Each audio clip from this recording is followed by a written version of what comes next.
ಸರ್ಕಲಲ್ಲಿ ಸುಮಾರು ಬಾರಿ ಇವರಿಬ್ಬರು ಗಂಡ ಹೆಂಡತಿನ ನೋಡ್ತಾ ಇದ್ದೆ ನಾನು.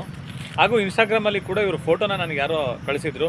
ಸ್ಥಳಕ್ಕೆ ಬಂದೆ, ಈಗ ಅವ್ರನ್ನ ಮಾತಾಡ್ಸೋಣ, ಯಾಕೆ ಇಲ್ಲಿ ಬಂದಿದ್ದಾರೆ, ಎಷ್ಟು ವರ್ಷ ಆಯಿತು, ಏನು ಇವ್ರ ಹಿನ್ನೆಲೆ ಏನು ಅಂತ ವಿಚಾರಿಸೋಣ. ಯಜಮಾನ್ರೆ, ಎಲ್ಲಿಯವ್ರು ನೀವು? ನಾವು ಉಂಟು ತೊಟ್ಟೋಡಿಯವರು. ತೊಟ್ಟೋಡಿಯವರು. ಯಾಕೆ ಇಬ್ರು ಇದ್ದೀರಾ ಗಂಡ ಹೆಂಡತಿರು, ಯಾಕೆ ಇಲ್ಲಿ ಬಂದಿದ್ದೀರಾ? ಯಾರ್ದು ಮಗಳು ಹೊಟ್ಟೊಂದು ಮಗಳು ಹೊಂಟಾದ್ರು? ಪೊಲೀಸವ್ರು ಮನೆ ಕಡೆ ಅಂತ ಹೇಳಿದ್ರೆ ಈ ರಾತ್ರಿ ಹೊತ್ತಲ್ಲಿ ಏನಾದ್ರೂ ಆರೋಗ್ಯಕ್ಕೆ ಹೆಚ್ಚು ಕಮ್ಮಿ ಆಗಿ ಅವು ಇವು ಇಲ್ಲೆಲ್ಲ ಹಾವುಗಳವೆ ಏನೇನೋ ಅವೆ ತೊಂದರೆಗಳಾದ್ರೆ?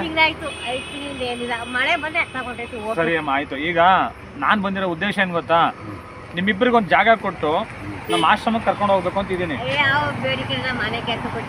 ಎಲ್ಲಿ? ಯಾರ ಸಾಲ? ಎಲ್ಲಿ? ಯಾವ ಓನರು? ಮನೆ ಕೆಲಸ. ಅವ್ರಿಗೆ ನಾವು ಮಾತಾಡೋಣ. ಈಗ ಹಿಂಗ್ ಮನೆಗಿದ್ ಏನಾದ್ರು ಜೀವ ಉಂಟಾದ್ರೆ ಏನ್ ಮಾಡ್ತಾರೆ ನಿಮ್ಮ ಯಜಮಾನ್ರದು? ಅಲ್ಲ, ಕುಡಿಯೋದಲ್ಲಿ ಆಶ್ರಮಕ್ಕೆ ಬಂದ್ರೆ ಕುಡಿಯೋದು ಕಮ್ಮಿ ಆಗುತ್ತವ.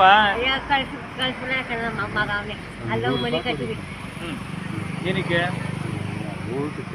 ಹಿಂಗ್ ರೋಡಲ್ಲಿ ಮನೆಗೆ ಅವ? ನೀನು ನಿಮ್ಮ ಯಜಮಾನ್ರನ್ನ ಉಳಿಸ್ಬೇಕು ಅಂತಿದ್ರೆ ಹೆಂಗೆ?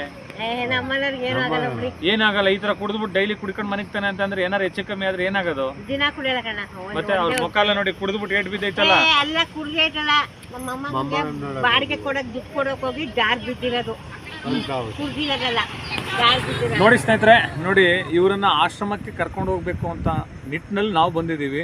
ಇವ್ರು ಹೇಳ್ತಾರೆ ನಾವು ಇದೇ ಫುಟ್ಪಾತಲ್ಲೇ ಮನೆ ಕೋತೀವಿ, ನಾವು ಇಲ್ಲೇ ಇರ್ತೀವಿ ಅಂತ ಹೇಳ್ತಾರೆ. ಈ ರೀತಿ ಬರದೇ ಇರೋರನ್ನ ನಾವು ಹೇಗೆ ಕರೆಯೋದು? ನೋಡಿ, ಅಮ್ಮನಿಗೆ ಹೇಳ್ತಾ ಇದ್ದೀನಿ, ರಾತ್ರಿ ವೇಳೆಯಲ್ಲಿ ಏನಾದ್ರು ಹೆಚ್ಚು ಕಮ್ಮಿ ಆಗ್ಬಿಡುತ್ತೆ ಅಂತ ಹೇಳ್ತಾ ಇದ್ದೀನಿ. ಅವರು ಏನಮ್ಮ ಬರಲ್ವಾ ಆಶ್ರಮಕ್ಕೆ?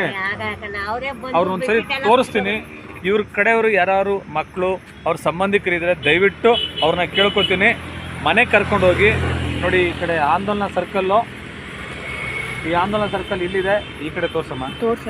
ಆಂದೋಲನ ಸರ್ಕಲ್ ಇದೆ. ಇವ್ರು ಫುಟ್ಪಾತಲ್ಲಿ ಮಲಗಿದ್ದಾರೆ. ದಯವಿಟ್ಟು ಅವ್ರ ಕಡೆಯವ್ರು ಯಾರು ಇದ್ದರೆ ಅವ್ರ ಮನೆಗೆ ಕರ್ಕೊಂಡು ಹೋಗಲಿ. ಏನಾದರೂ ಹೆಚ್ಚು ಕಮ್ಮಿ ಆದರೆ ರಸ್ತೆಯಲ್ಲಿ ಬೀದಿಲಿ ಅವರ ಪ್ರಾಣ ಹೋಗುತ್ತೆ. ದಯವಿಟ್ಟು ಈ ಅರ್ಥ ಮಾಡಿಕೊಂಡು ಮನೆಗೆ ಕರ್ಕೊಂಡು ಹೋಗಿ. ನಮಸ್ಕಾರ.